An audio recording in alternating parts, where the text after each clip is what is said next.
Eu queria saber o seguinte, porque não adianta a gente só estudar e explicar.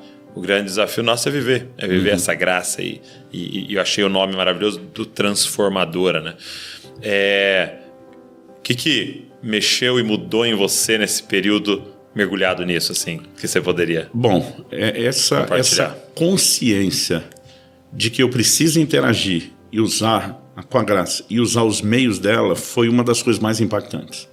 Eu acho que a primeira grande lição foi em 2018, quando eu fiz um jejum de 40 dias na água. Eu entrei numa crise, eu já falava disso no Seminário do Impacto da Santidade, porque eu tenho um temperamento colérico, para quem não sabe o que é barraqueiro por natureza. Então, assim, nome bonito para barraqueiro. A facilidade de eu me irritar, só Deus sabe o quanto eu tenho que me dominar, ser amoroso, cortês, polido, porque assim, a minha natureza, a propensão é ser mais grosseiro. E durante esse jejum, ninguém, durante 40 dias, me irritou, me tirou do sério. Aí, outro dia alguém me perguntou, mas pastor, isso não é coisa boa, por que gerou crise em você? Eu falei, a crise é que eu sempre culpava o temperamento. Como tipo, isso é temperamento, não é carnalidade. Entendi. Mas enquanto eu estava massacrando a carne, não comendo, não tinha entretenimento, era Bíblia e oração intensamente, a parte boa do temperamento não sumiu. Aliás, pelo contrário, a parte boa da liderança do colérico aguçou de um jeito impressionante. Mas a parte ruim, ou seja, aquilo que é carne mesmo, está tão massacrado que a pobre coitada da carne não conseguia nem levantar para a briga, né? Então, assim, o jejum não tem nada a ver com mérito. Como disciplina cristã, ele massacra a velha natureza, ele te permite ficar consciente da nova natureza e te faz acessar recursos de Deus. Só que as pessoas acham que jejuar é tentar pagar um preço, é merecer, e que é contraditório à graça. A mesma coisa com a oração. A oração, né, a leitura bíblica, o tempo de adoração, eles nos fazem conscientes de quem nós somos e do que Deus disponibiliza. Então, eu comecei a perceber que por exemplo, eu falei que a gente tem que procurar essa graça, né? Deus provê livramento, mas a gente tem que ir até o trono. Jesus nos ensinou a orar por isso. Não nos deixe cair em tentação, mas livra-nos do mal. Não é só orar pedindo perdão depois que eu já pequei. É orar para não cair. É uma oração que antecipa o mal. Desde que eu comecei a concentrar força nas áreas de dificuldade, inclusive essa de não me irritar, se eu não me deixo cair em tentação, eu comecei a ver uma mudança gigantesca acontecendo dentro de mim. Então eu percebi o quê? Eu não usava a graça que estava à minha disposição. Eu acho que esse foi um dos grandes elementos que me despertou a dizer, eu preciso entender melhor isso. E à medida que eu ia entendendo e vendo funcionando, eu dizia, eu preciso ajudar os outros a entender a operação da graça. Está disponível, né? Tá, mas ela não opera sozinha e de forma automática.